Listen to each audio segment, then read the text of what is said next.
রাজনৈতিক দলগুলোর সদিচ্ছা থাকলে গৃহকর্মীদের নিরাপত্তা ও সুরক্ষার বিষয়গুলোর বাস্তবায়ন সহজ হবে বলে মন্তব্য করেছেন নারী বিষয়ক সংস্কার কমিশনের প্রধান শিরিন পারভিন হক শনিবার এফডিসিতে ডিবেট ফর ডেমোক্রেসির আয়োজনে আইন করে নয় মানবিক দৃষ্টিভঙ্গি গৃহকর্মীর অধিকার সুরক্ষা করতে পারে শীর্ষক ছায়া সংসদে অংশ নিয়ে কথা বলেন তিনি।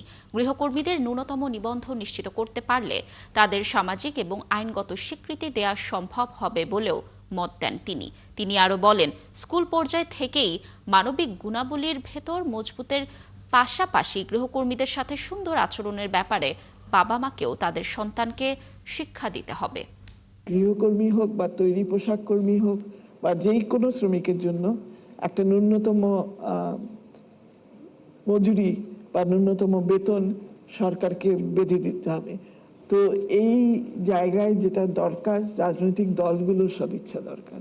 রাজনৈতিক দলগুলো যদি এই বিষয়টিকে গুরুত্বের সাথে তাদের দাবিনামার মধ্যে আনে, তাহলে আমার বিশ্বাস যে তাহলে একটা কিছু পরিবর্তন হবে, সবটা না হলেও কিছুটা হবে।